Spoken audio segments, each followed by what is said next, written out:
Hi friends, welcome to our channel కమ్మనైన రుచులు. నేను ఇవాళ స్నాక్స్గా అయినా సరే, బ్రేక్ఫాస్ట్గా అయినా సరే పర్ఫెక్ట్గా సూట్ అయ్యే మన పెద్దవాళ్ళ నాటి నుంచి చేసే పర్ఫెక్ట్ రెసిపీని చూపించబోతున్నాను. అవేనండి గుంత పొంగనాలు. ఇవి సోడా ఉప్పు వేయకుండానే మంచి ఫ్లఫీగా లోపల వరకు కుక్ అయ్యి సాఫ్ట్గా టేస్టీగా ఎలా తయారు చేసుకోవాలో చూపించబోతున్నాను. ఈవెన్ బ్యాచెస్ కూడా వీటిని చాలా సింపుల్గా క్విక్గా చేసుకోవచ్చు. అది ఎలాగో డీటెయిల్గా ఎక్స్ప్లెయిన్ చేస్తూ వీడియోని చేశాను, కాబట్టి స్కిప్ చేయకుండా చూడండి.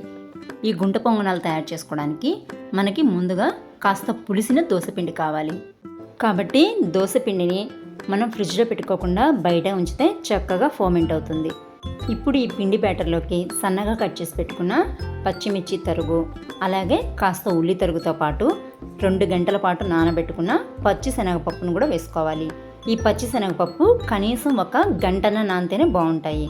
అలాగే మీ దగ్గర అవైలబిలిటీలో ఉండేదాన్ని బట్టి కరివేపాకు తరుగు కానీ కొత్తిమీర తరుగు కానీ వేసుకొని రుచికి సరిపడా ఉప్పును కూడా వేసి మన ఇమ్యూనిటీ పవర్కి యూజ్ అయ్యే చిటికెడు పసుపును కూడా వేసి మంచి డైజెషన్ కోసం 1/2 టేబుల్ స్పూన్ వరకు జీలకర్ర కూడా వేసేసుకొని వీటన్నిటిని కలిపి ఒకసారి బాగా మిక్స్ చేసేసుకోవాలి.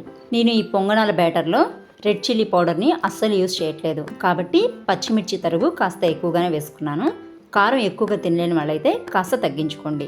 ఈ పిండి బ్యాటరు ఇంత గట్టిగా ఉంటే మాత్రం ఖచ్చితంగా పొంగనాలు ఫ్లఫీగా రావు, పైగా లోపల కూడా పచ్చిగా ఉంటాయి, సరిగ్గా కూడా కుక్ అవ్వవు. కాబట్టి ఖచ్చితంగా వాటర్ వేసుకొని కాస్త జారుగానే మిక్స్ చేసేసుకొని పక్కనుంచేసుకున్నాక స్టవ్ మీద గుంట పొంగనాల ప్యాన్ పెట్టుకొని ప్యాన్ కాస్త హీట్ అయినాక కొద్దిగా ఆయిల్ని కూడా వేసుకోండి.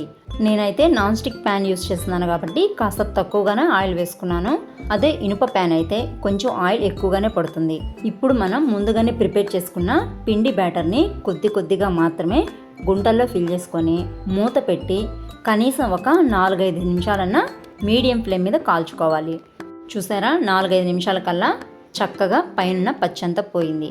ఇప్పుడు వీటిని రెండో వైపు కూడా టర్న్ చేసుకోవాలి. రెండో వైపు టర్న్ చేసుకునేటప్పుడు స్పూన్తో ఒకవైపు ప్రెస్ చేస్తే రెండో వైపు కాస్త పైకి లెగుస్తుంది. అప్పుడు ఈజీగా మీరు టర్న్ చేసుకోవచ్చు.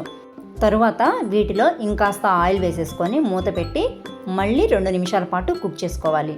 అంతేనండి, ఎంతో సాఫ్ట్గా సూపర్ టేస్టీగా ఉండే గుంత పొంగనాలు తయారైపోయినాయి. సోడా ఉప్పు ఏమాత్రం వేయకుండానే ఇవి ఇంత ఫ్లఫీగా రావాలంటే మనం దోసపిండి ప్రిపేర్ చేసుకునేటప్పుడే 1 టేబుల్ స్పూన్ మెంతులైనా వేసుకోవాలి, లేదా 1 కప్పు అటుకులనైనా యాడ్ చేసుకోవాలి. చూసారా ఎంత సాఫ్ట్గా ఫ్లఫీగా ఉన్నాయో, చూస్తుంటేనే నోరూరుతుంది కదా. ఈ వీడియో కనుక మీకు నచ్చినట్లయితే లైక్ చేసి షేర్ చేయండి. Thanks for watching.